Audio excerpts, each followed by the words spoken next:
না আমরা মায়ের মৃত্যুটা নিয়ে শোক করতে চাই, মানে সেলিব্রেট করতে চাই, কারণ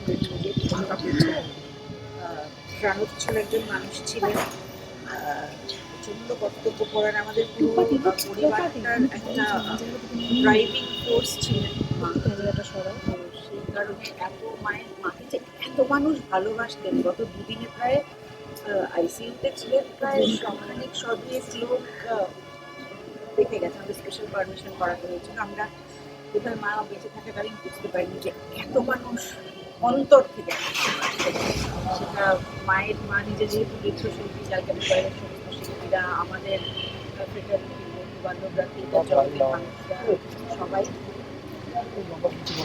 তো হঠাৎ করে কোনো সময় না দিয়ে উনি চলে গেলেন, যে মানুষটা আগের দিনও হলদিয়ায় প্রোগ্রাম করতে গেছেন, নাচে ফিরেছেন, ফিরে আগরপাড়ায় গেছেন, প্রোগ্রাম করেছেন, ফিরে দুদিনের মধ্যে এরকম একটা অবস্থা, মাথার ভেতরে কি হয়েছিল কেউ আমরা বুঝতে পারিনি, একদমই বুঝতে পারিনি। আমরা তখন রাহুলের বাড়িতে দাঁড়িয়ে, রাহুলের মার হাত ধরে দাঁড়িয়ে আছি, যখন আমার মেয়েটি ফোনটা করে যে মার মাথায় যন্ত্রণা করছে, শিগগিরই আয়। ওখান থেকে আমরা এই বাড়িতে ছুটে আসি।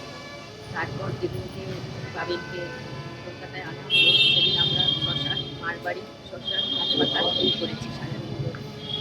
মানে আমরা ভেবেছিলাম মার এই কোমরে একটু লাগে, পায়ে একটু লাগে, কোনোই কিছু একটা হয়েছে, মাথায় কিছু একটা হয়েছে, সেটা যে এরকম কিছু একটা হবে বুঝতে পারিনি।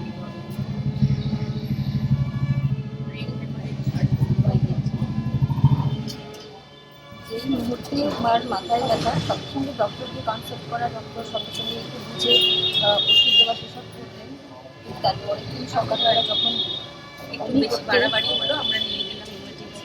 তখন ডাক্তার বললেন যে ইমিডিয়েটলি ব্রেনে সার্জারি করতে হবে। ওই যে মা চোখটা বন্ধ করলেন আর খুললেন না, কিন্তু মা সারাক্ষণ হাসতেন।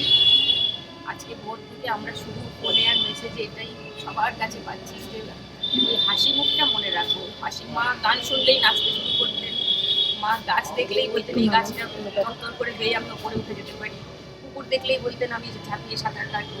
বলতেন না, করতেন, করতেন সাঁতার কাটতেন।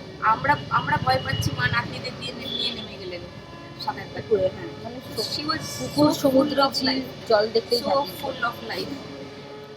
So সবাই আমাদের এটাই বলেছে, কেউ তোমরা কেঁদো না।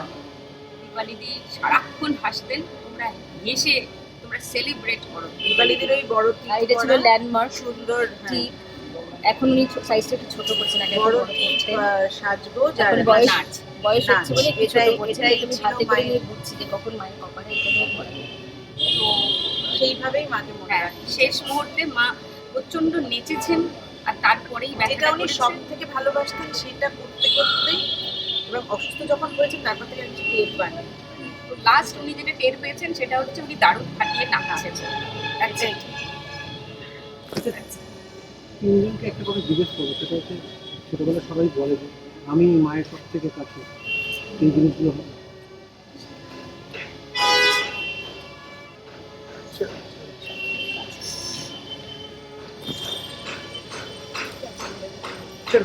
সবচেয়ে ছোট, তাই মার সবচেয়ে কাছের ছিলাম, আর মাকে সব থেকে গোপনীয় বড় হয়ে আমি দিতাম।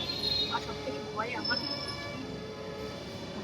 কিন্তু সব যে কোনো ডিসিশনে মা আগে ডাক্তার পায়, যেটা বলতে